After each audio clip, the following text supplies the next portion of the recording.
2 ans de prison et 50 000 euros d'amende, c'est ce que vous risquez si vous êtes à Dubaï et que vous diffusez des images des frappes iraniennes visant les Émirats arabes unis. Depuis le début de la guerre, plusieurs Français ont déjà été arrêtés. Les pays du Golfe ne plaisantent pas avec la sécurité nationale et encore moins avec l'image qu'ils renvoient au reste du monde. Ils tiennent à préserver leur réputation d'oasis de stabilité et de prospérité.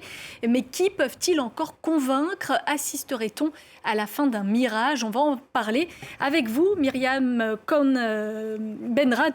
Vous êtes politologue spécialiste du Moyen-Orient, professeur à l'université d'Exeter. Votre dernier ouvrage s'intitule « Djihad, la métamorphose d'une menace ». C'est aux éditions Le Cavalier Bleu. Bonsoir à vous. Depuis le 28 février dernier, au moins 3000 drones et missiles iraniens ont été tirés en direction des monarchies du Golfe, des hôtels, des bâtiments de luxe, des infrastructures énergétiques et même des aéroports ont été ciblés. On est clairement passé du havre de paix au théâtre de guerre. Oui, je crois qu'il y a quand même un tournant très clair dans le Golfe et puis plus largement au Moyen-Orient parce que on n'a pas vu d'attaque de ce type et même de cette ampleur. On l'a jamais vu en fait, ciblant les pays du Golfe. La dernière fois, c'était finalement très limité. C'était lors de la première guerre du Golfe, lorsque Saddam Hussein avait envahi le Koweït et menacé d'attaquer l'Arabie Saoudite, ce qui avait donné lieu à la formation d'une grande coalition pour défaire le régime irakien. Alors d'ailleurs, à l'époque, Bush père n'était pas allé jusqu'au bout, mais ça avait été quand même contenu.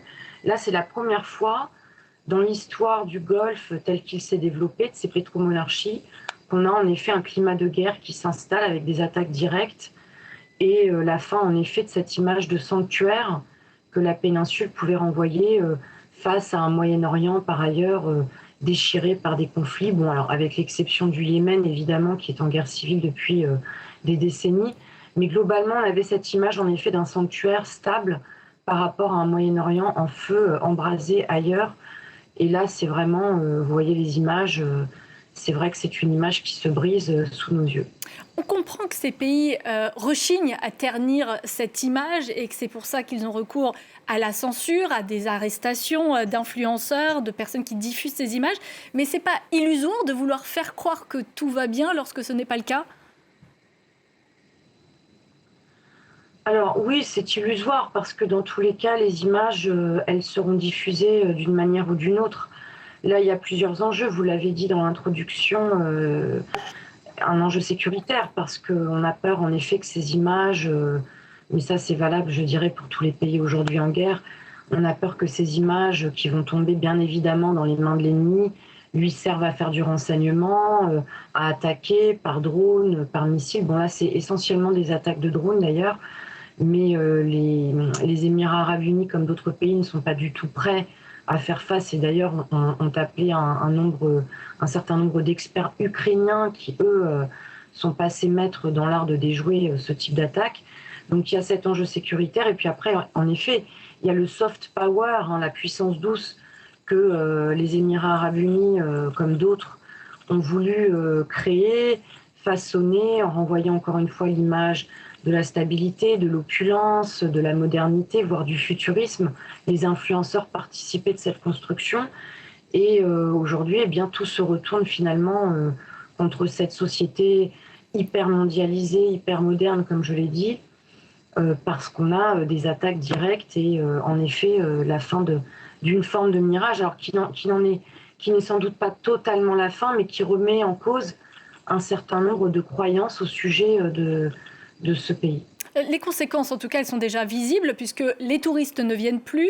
Les grands prix, les grands événements comme un grand prix de Formule 1 à Bahreïn en Arabie Saoudite ont été annulés. Et puis de nombreux influenceurs et investisseurs ont d'ores et déjà quitté la région. On va écouter à ce sujet une femme d'affaires influenceuse. Bon, ça y est, c'est décidé, je quitte Dubaï. Avec le conflit qui se passe en ce moment, j'ai pris la décision de partir. Les restaurants sont vides, les 3/4 des expats sont partis, beaucoup de gens ont quitté la ville. De toute façon, on ne connaît pas l'avenir. Mais là, ça fait un peu, t'es là, t'es coincé chez toi, t'es dans une ville où il y a plein de choses à faire, mais en fait, tu peux rien faire. Avec le bruit des explosions en fait, chaque bruit est devenu un trigger, tu vois, quelque chose qui te stresse. Donc du coup, impossible de dormir. Moi, ça fait 3 semaines que j'ai pas dormi. Ça y est, Myriam Benrad, tout le mal est déjà fait. Autant d'efforts pour avoir une belle image réduite à néant aujourd'hui?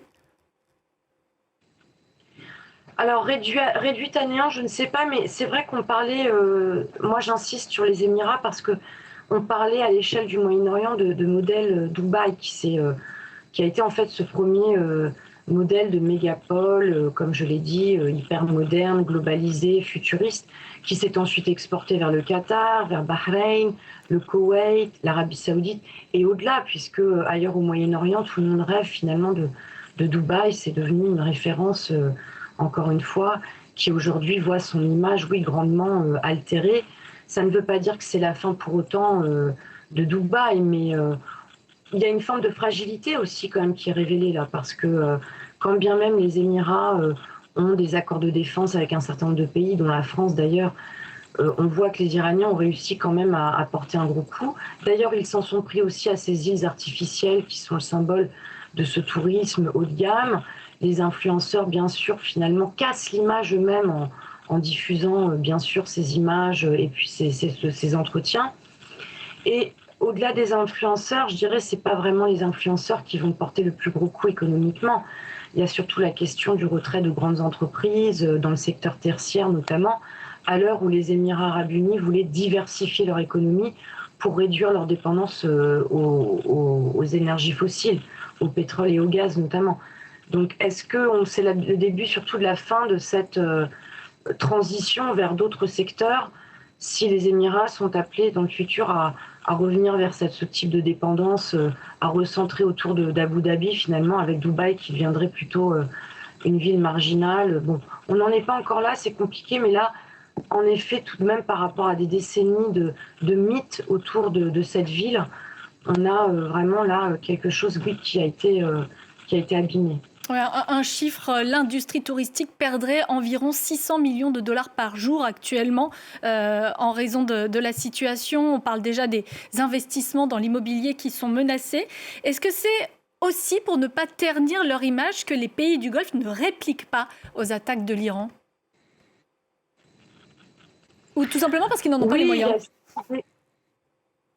Alors, je pense qu'il y a les deux. Bon, de toute façon, pour l'instant, il n'y a pas de... Si vous voulez, il y a une action israélo-américaine qui est largement dominante, enfin, qui déclasse de loin les capacités militaires de ces pays du Golfe, qui peuvent par ailleurs, et qui le sont déjà, alignés sur cette stratégie israélo-américaine en réaction à un régime iranien, on le voit, quand même devenu complètement fou, qui se lance dans une agression tous azimuts, y compris contre ses voisins du Golfe. D'ailleurs, des voisins du Golfe qui avaient essayé de réinitier un dialogue avec l'Iran, d'opérer une sorte de détente stratégique. Aujourd'hui, tout cela, bien sûr, tombe à l'eau. Alors, pas vraiment sur le plan militaire. Bon, c'est vrai que l'Iran, quand même, fait figure d'agresseur, très clairement, puisqu'il n'y a pas de riposte. Maintenant, l'Arabie Saoudite a dit quand même qu'elle était prête à participer militairement à la défense de la région des pays du Conseil de coopération du Golfe contre cette agression iranienne. Il y a surtout la volonté, je pense, de ne pas provoquer une réaction iranienne qui serait encore plus incendiaire et qui porterait encore plus de dommages à ce qui a déjà été, comme je l'ai dit, vraiment là très largement endommagé, écorné, parce qu'on voit que les Iraniens sont dans une logique jusqu'au boutiste qui, à mon avis, fait très peur à ces pays qui, géographiquement, sont très très proches de la République islamique. Les pays du Golfe qui restent par ailleurs très discrets vis-à-vis de l'attitude américaine. Washington ne les a pas du tout consultés au moment d'intervenir en Iran et de lancer cette guerre. Malgré tout, on note que les critiques sont peu nombreuses. La plus virulente est celle sans doute de l'homme d'affaires milliardaire émirati Khalaf Ahmad Al-Battour qui a écrit sur X qui a donné l'autorité pour entraîner d'autres régions dans une guerre avec l'Iran. Sur quoi s'est-il basé? Il parle de Donald Trump pour prendre cette décision dangereuse.